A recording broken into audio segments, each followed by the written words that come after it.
Madam जी, ये है मेरा बेटा। ये तुम्हारा बेटा? ये किसी ढाबे का रसोइया? अरे नहीं नहीं मैडम, आप ऐसा जो समझ रही हैं वो गलत है। ये तो आईएएस की तैयारी कर रहा है। आईएएस की तैयारी? इसको पैंट पहनाने की तो तेरी औकात नहीं है, आईएएस बनाने की तैयारी करवा रहा है क्या तू?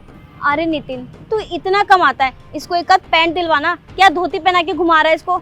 मैंने ये कपड़े इसलिए पहने हैं क्योंकि आज मेरा जन्मदिन है। माँ बाबूजी का आशीर्वाद लेने के बाद मैं बाबूजी के साथ यहाँ आ गया। यहाँ से मुझे मंदिर जाना है, इसलिए मैंने ये कपड़े पहने हैं। अच्छा, जन्मदिन है तो जन्मदिन वाले दिन भी पैंट नहीं पहन सकता क्या तू? ये तुम्हारी इतनी औकात ही नहीं है। जब औकात ही नहीं तो आईएएस की तैयारी क्यों कर रहे हो तुम? क्यों पैसा बर्बाद कर रहे हो? क्यों मैडम, क्या कमी है मेरे इन कपड़ों में? ये हमारी संस्कृति है, ये हमारी पहचान है, और आप इन्हीं के बारे में उल्टा बोल रही हो। ये संस्कृति का ज्ञान ना मुझे मत दो। दुनिया ना आजकल बहुत मॉडर्न हो गई है। दुनिया ना आजकल ब्रांडेड पैंट पहन रही हो और तुम ये धोती पहन रहे हो। हाँ, कहाँ से खरीदोगे तुम ब्रांडेड पैंट? औकात ही कहाँ है तुम्हारी? देखिए मैडम, आदमी चाहे कितना ही पैसा क्यों ना कमा ले, वो कितने ही ब्रांडेड कपड़े क्यों ना पहन ले, लेकिन वो ब्रांडेड कपड़े कभी भी इस धोती की बराबरी नहीं कर सकते, क्योंकि ये धोती हमारी पहचान है। ये वेशभूषा दर्शाती है कि हम भारतीय हैं। जहां आज पश्चिमी सभ्यता के कई लोग हमारी सभ्यता को अपना रहे हैं, हमारी संस्कृति को अपना रहे हैं, वहीं आप जैसे भी कुछ लोग हैं जो अपनी संस्कृति और अपनी सभ्यता को छोड़कर दूसरी सभ्यता के गुणगान करते हैं। मैडम, बेशक आज मेरे पास पैसा नहीं है, लेकिन अगर मेरे पास करोड़ों रुपये भी आ गए ना, तो भी मैं इस वेशभूषा को धारण करने में बिल्कुल भी संकोच नहीं करूंगा, क्योंकि मुझे गर्व है अपनी वेशभूषा पे। पिताजी, आप तो कह रहे थे कि मैडम बहुत अच्छी है, लेकिन मैडम के स्वभाव से, मैडम के शब्दों से बिल्कुल भी प्रतीत नहीं होता कि मैडम अच्छी हैं। मेरे को तो इनसे बात करने का ही मन नहीं कर रहा। आप करिए इनसे बात, मैं मंदिर जा रहा हूँ। अरे बेटा रुक। देख नितिन, मैं तुझे अभी भी समझा रही हूँ, तेरी मेहनत की कमाई ना तेरे बेटे के में ऐसे ही जा रही है। मैं तुझे अभी बोल रही हूँ, इसकी पढ़ाई पे कोई पैसे वैसे मत खर्च कर। इसको बोल कहीं जाके काम वाम करे, नहीं तो तेरी जिंदगी ना ऐसी बर्बाद हो जाएगी और तेरी मेहनत का पैसा भी। ठीक है मैडम, मैं इससे बात करता हूँ, आप चलिए। हाँ ठीक है, फटाफट चल, मुझे जाना है। ठीक है मैडम, चलिए।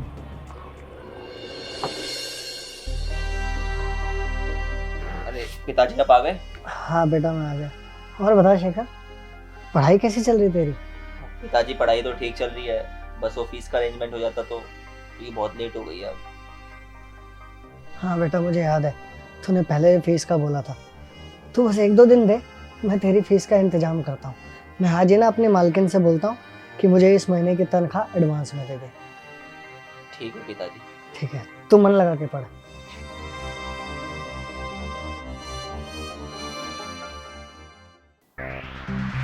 अरे सुमित, तू यहाँ पर इतने दिनों बाद? यहाँ आना जल्दी। और बता, क्या हाल है तुम्हारे? मैं बहुत बढ़िया हूँ, और तू बता कैसा है? और इतने दिनों बाद यहाँ पर कैसे आना हुआ? बस यहाँ से गुजर रहा था तो सोचा कि तुमसे मुलाकात हो जाएगी और एक जरूरी बात भी करनी थी। जरूरी बात? हाँ बता ना, क्या जरूरी बात करनी है? यार तुझे पता है तेरी जिंदगी में चल क्या रहा है? ये जो ड्राइवर है ना तुम्हारा, उसका बेटा आईएएस की तैयारी कर रहा है। अब ऐसे लोग भी हमारी बराबरी करेंगे क्या?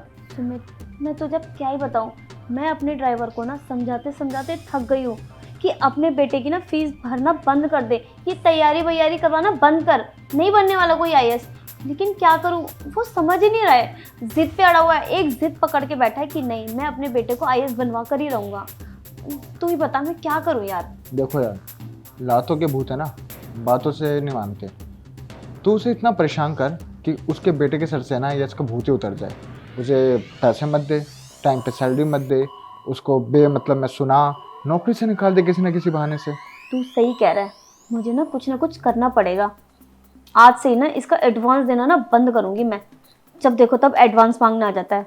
सुन, ड्राइवर का बेटा ना ड्राइवर ही बनना चाहिए, और अगर ऐसे लोग आईएएस बन जाते हैं ना तो यही लोग हमारे सर पे चढ़ के ना तांडव करते हैं। जो तू भी खुद समझदार है, अपना नुकसान नहीं कराना ना हम लोगों ने। तू सही कह रहा है, आज ही उसे मैं बुलाऊंगी और उसे नौकरी से निकाल दूंगी। फिर जब उसके सर पे से भूत उतरेगा ना वो आईएएस का, और घर में 4 पैसे आने बंद होंगे, तब उसकी अकल ठिकाने आएगी। आज तो मैं इसको सबक सिखा कर ही रहूंगी। शाबाश, अब समझी ना तू। चल चलता हूँ, यही थी बात जो करनी थी।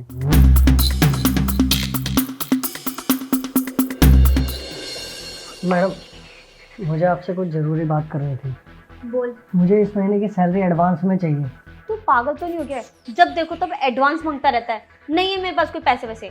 मैडम वो क्या है ना, मुझे अपने बेटे की फीस भरनी है, इसीलिए मैं आपसे सैलरी एडवांस में मांग रहा हूँ। मैंने तुझे कितनी बार बोला है कि अपने बेटे की फीस भरना बंद कर दे। तेरी ना जिंदगी निकल जाएगी उसकी फीस भरते भरते, लेकिन उसकी नौकरी नहीं लग पाएगी। उसको बोल कोई नौकरी वोकरी करे। अरे मैडम आप ये कैसी बातें कर रही हैं? एक बाप अगर पढ़ा लिखा नहीं है तो इसका मतलब ये नहीं है कि उसका बच्चा पढ़ लिख नहीं सकता। मैं कुछ भी करके अपने बच्चे को पढ़ाना चाहता हूँ। मैं दिन रात मेहनत उसके लिए ही तो कर रहा हूँ। सुन, अपना बेइज्जती करवाना बंद कर, और साथ साथ मेरी भी। लोग ना मुझ पर हंसते हैं, मुझसे ये बोलते हैं करिश्मा के ड्राइवर का बेटा ना आईएएस ऑफिसर की तैयारी कर रहा है। कभी सुना है कि ड्राइवर का बेटा आईएएस ऑफिसर बन रहा है? उसको बोल कि ये भूत उतारे और जाके कोई नौकरी करे। कम से कम तुम्हारे घर का पैसा तो बचेगा। तो मैडम मैं अपनी मेहनत के पैसे तो आपसे मांग रहा हूँ, कोई उधार तो नहीं मांग रहा, और आप मुझे इतना कुछ सुना रही हैं उसके लिए। और मैडम रही बात दूसरी, ऐसा तो कहीं नहीं लिखा ना कि एक ड्राइवर का बेटा ड्राइवर ही बनेगा। और मैडम रही बात ड्राइवर की, इसका मतलब ये नहीं कि राजा का बेटा राजा ही बनेगा, ऐसा तो कहीं नहीं लिखा ना। और मैडम जो मेहनत करेगा और जो काबिल होगा उसको एक ना एक दिन मंजिल जरूर मिलती है। और मेरा बेटा बहुत काबिल है, मैं इसीलिए दिन रात मेहनत उसी के लिए कर रहा हूँ। नहीं दे रही कोई पैसे वैसे। तेरे बेटे में बहुत काबिलियत है ना, जाओ उससे बोल कोई लोन वोन ले और अपनी पढ़ाई पूरी कर। मेरे पास पैसे मत मांगने आ जाना, निकल यहाँ से। लेकिन मैडम ऐसा मत करिए, प्लीज़ मुझे पैसे दे दीजिए। अगर मैं उसकी फीस नहीं भर पाया तो उसका एडमिशन नहीं होगा। तुझे एक बार में समझ नहीं आता क्या? तुझे नौकरी से निकालू तब समझ में आएगा। अब जा यहाँ से, दिमाग मत खराब कर।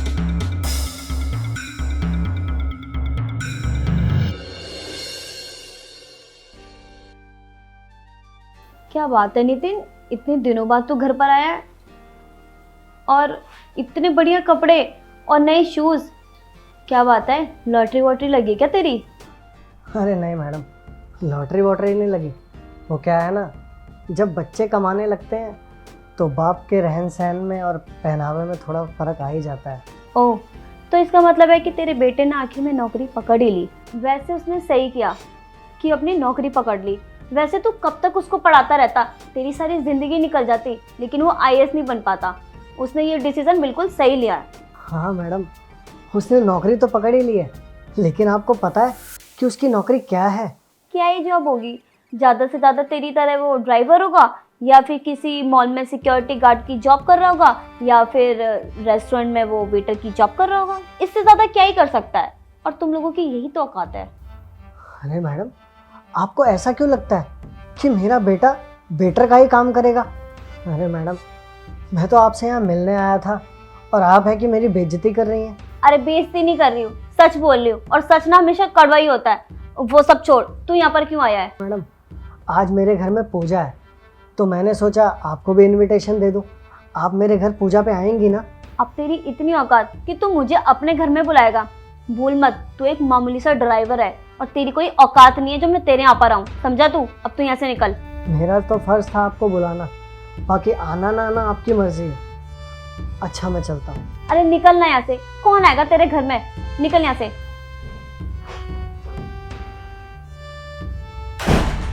पता नहीं कहाँ कहाँ से आ जाते हैं मूड खराब करने के लिए। इनकी औकात में कुछ ज्यादा ही बढ़ गई है।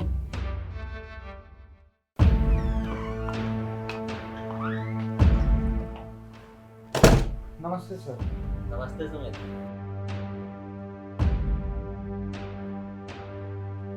सर मैंने आपको जिस लड़के के बारे में बताया था, ये वही लड़की है। इन्हें आपकी मदद की ज़रूरत है। एक मिनट, तुम तो नितिन के बेटे हो ना? तुम यहाँ क्या कर रहे हो? ये मेरा ही घर है और आप मुझसे मिलने आई हैं। अरे एक मिनट, पापा को बुलाता हूँ, उन्हें भी तो पता लगे कि हमारे घर कौन आया है। पापा, पापा देखिए ना, कौन आया हमारे घर। अरे कौन आया बेटा?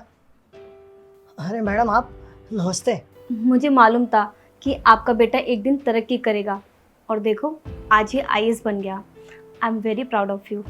ये झूठी हमदर्दी का दिखावा मेरे सामने मत कीजिए। मुझे अच्छे से पता है कि मैंने आपकी वजह से कितनी तकलीफें झेली हैं। आपकी वजह से मेरी पढ़ाई और ज़्यादा मुश्किल हो गई।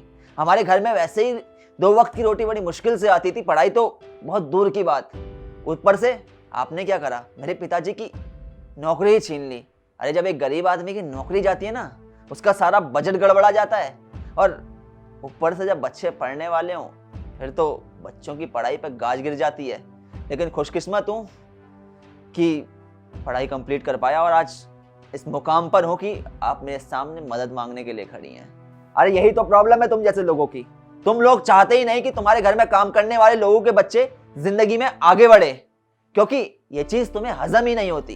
तुम लोगों को तो उल्टा मदद करनी चाहिए उन लोगों की जिनकी तुम मदद कर सकते हो। मनोबल बढ़ाना चाहिए उन बच्चों का जो सच में पढ़ना चाहते हैं। आप लोग खुशनसीब हैं कि आप लोगों के पास बचपन से ही पैसा रहा है, लेकिन इस दुनिया में हर कोई इतना खुशनसीब नहीं होता कि उसके पास आप जितना पैसा बचपन से हो। वो कहते हैं ना, कई बार ऐसा होता है कि जिन लोगों के पास पैसा होता है वो पढ़ना नहीं चाहते, और जो पढ़ना चाहते हैं उनके पास पैसा नहीं होता।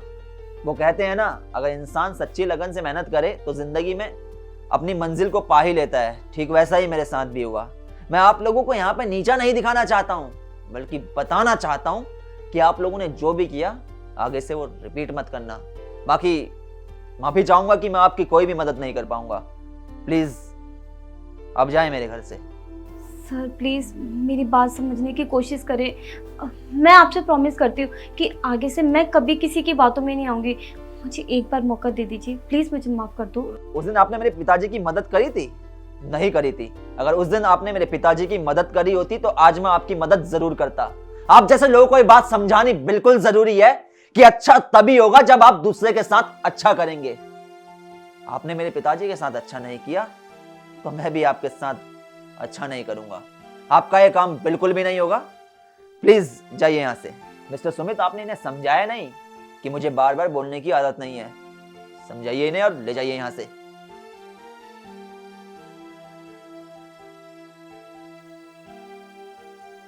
तो यार सबसे पहले तो आप लोग ये बताएं कि आप लोग हमारी वीडियो कहाँ से देख रहे हैं और आप लोग हमारी वीडियोस को कब से देख रहे हैं। बेसिकली इस वीडियो में हमने ये चीज़ देखी कि कई बार क्या होता है कि हमारे समाज में कुछ लोग ऐसे होते हैं जो अपने नौकरों के बच्चों को आगे बढ़ता हुआ नहीं देखना चाहते, जो कि बहुत ज़्यादा गलत है। अगर ऐसी ही विचारधारा आगे बढ़ती रही तो समाज में क्या होगा? गरीब इंसान और गरीब होता जाएगा और अमीर इंसान और ज़्यादा अमीर होता जाएगा। हमें इस विचारधारा का विरोध करना होगा और मदद करनी होगी उन तमाम लोगों की जो सच में जरूरतमंद है और आगे बढ़ना चाहते हैं, पढ़ना चाहते हैं। अगर हम इस काबिल हैं कि हम उनकी मदद कर सके तो।